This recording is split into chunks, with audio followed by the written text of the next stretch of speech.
ഈശോ മിശിഹായ്ക്ക് സ്തുതിയായിരിക്കട്ടെ. പ്രിയ സഹോദര സഹോദരി, ഇന്ന് ക്രിസ്തുരാജൻ്റെ തിരുനാൾ ദിവസമാണ്. നിനക്ക് തിരുനാളിൻ്റെ മംഗളങ്ങൾ നേരിയാണ്.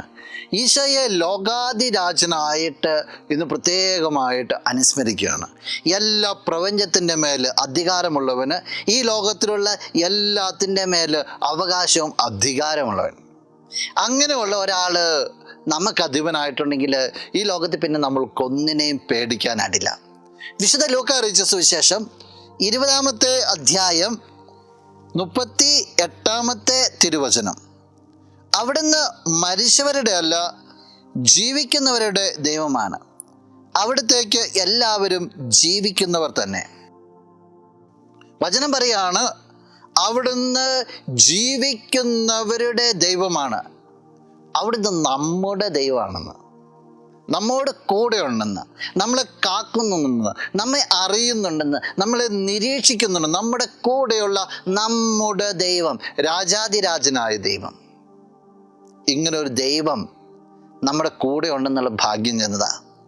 ഒന്നേ നീ ജീവിതത്തിൽ പുലർത്തേണ്ടതായിട്ടുള്ളൂ, ഇങ്ങനൊരു ദൈവം ഉണ്ടെന്നുള്ളത്, ഈ ദൈവം കൂട്ടിനുണ്ടെന്നുള്ള സ്മരണ നീ എപ്പോഴും ജീവിതത്തിലോ കൂട്ടിനോ കൊണ്ടു കിടക്കണം. ആ ദൈവത്തെക്കുറിച്ച് നീ ഓർക്കണം. ആ ദൈവം കൂടെ ഉണ്ടെന്നുള്ളത് മറക്കരുത്. അതാണ് ശക്തി കേന്ദ്രം. അവൻ നിന്റെ കൂടെ ഉണ്ടെങ്കിൽ ഈ ലോകത്തിൽ നിനക്കൊന്നിനെയും പേടിക്കാനില്ല. ഒരു ശക്തിക്കും നിന്നെ തോൽപ്പിക്കാനോ നിന്നെ തകർക്കുവാനോ സാധിക്കത്തില്ല. ഈ സ്മരണ നിന്നെ നയിക്കട്ടെ. നമുക്ക് പ്രാർത്ഥിക്കാം. കണ്ണുകളടച്ച് കരങ്ങൾ കൂപ്പാം. നല്ലവനായ കർത്താവേ, നിന്നെ സ്തുതിക്കുന്നു, ആരാധിക്കുന്നു, മഹത്വപ്പെടുത്തുന്നു. ഈശോയെ, ലോകാധിരാജനായ നിന്നെ ഇന്നേ ദിവസം പ്രത്യേകമായിട്ട് അനുസ്മരിക്കുമ്പോൾ ഈ വ്യക്തിയെ അനുഗ്രഹിക്കണമേ എന്ന് പ്രാർത്ഥിക്കുകയാണ്. നീ എപ്പോഴും കൂടെയുണ്ടെന്നും ഈ ലോകത്തിലെ എല്ലാത്തിൻ്റെമേ നിനക്ക് അധികാരമുണ്ടെന്നുള്ള ബോധ്യം ഈ വ്യക്തിക്ക് നൽകണമേ. ഈ ബോധ്യത്തിൽ നിറഞ്ഞ ജീവിതത്തെ നയിക്കുവാൻ ഈ വ്യക്തിയെ നീ അനുഗ്രഹിക്കണമേ, ഇപ്പോഴും എപ്പോഴും എന്നേക്കും. ആമേൻ.